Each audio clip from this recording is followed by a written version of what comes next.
Did you know half of humanity, 3.5 billion people, lives in cities today? And by 2030, it's estimated that 6 out of 10 people will be city dwellers. The world's cities occupy just 3% of the planet's land, but account for 60 to 80% of all energy consumption and 75% of the planet's carbon emissions. Close to 95% of urban expansion in the coming decades will take place in the developing world.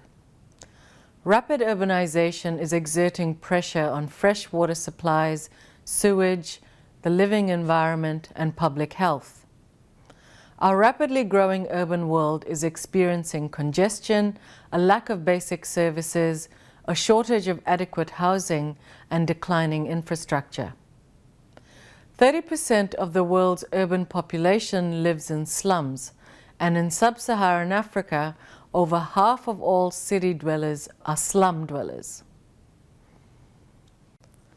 Hello and welcome to the video on SDG 11, making cities and human settlements inclusive, safe, resilient and sustainable.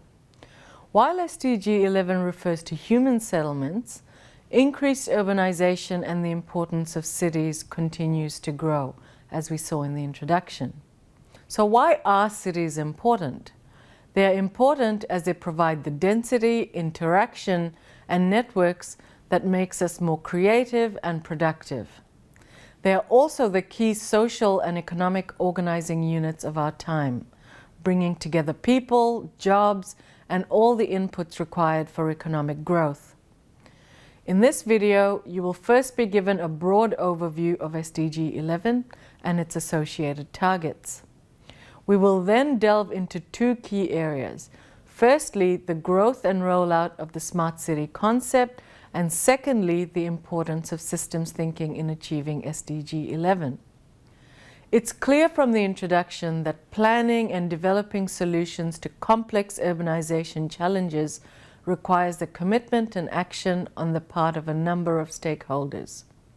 These include urban planners, architects, property developers, the construction industry, local governments, citizens, and the other major groups identified by the UN who have a stake in the achievement of the SDGs. The targets related to this SDG seek to address some key areas. These include affordable housing, transport systems, human settlement planning, safeguarding our cultural and natural heritage, preparing for natural disasters, the per capita environmental impact of cities in terms of air quality and waste management, and providing more green spaces for citizens, all the while strengthening the institutions and structures that deliver these outcomes. It's clear that a key trend in sustainable cities will be the massive rise in technology, specifically with the Internet of Things.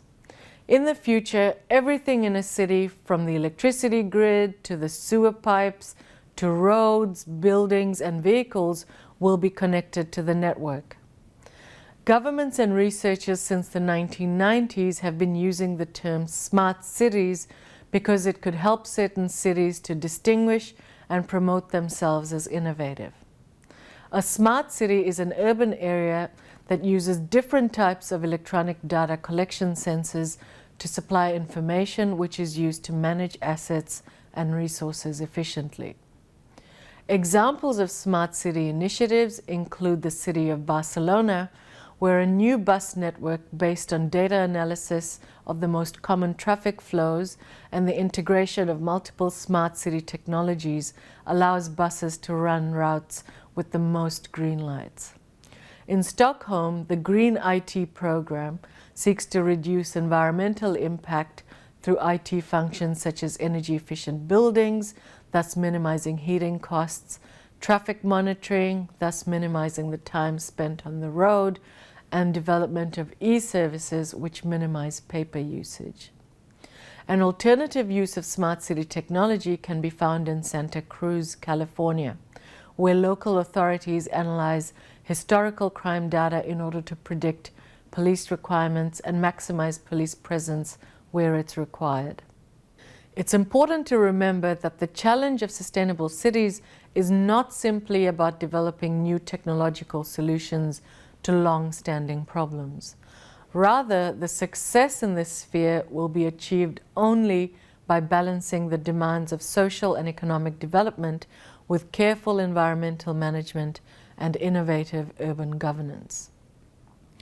Also, thinking about the other 16 SDGs, it's clear that SDG 11 has the potential for interlinkages and taking a real systems approach. For example, natural disasters and other climate impacts are endogenous to development. They are not a separate issue to be considered independently, thus bringing together SDG 11 and 13. Or effective inclusive development in cities will need to take into account the needs of people with disabilities and other vulnerable groups, thus bringing together SDG 11 and 10. Indeed, it's important to take a systems approach to the implementation of SDG 11 and other SDGs, which suggests that sustainability can only be achieved by first recognizing, then balancing the trade-offs among various goals across environmental, economic, and social systems.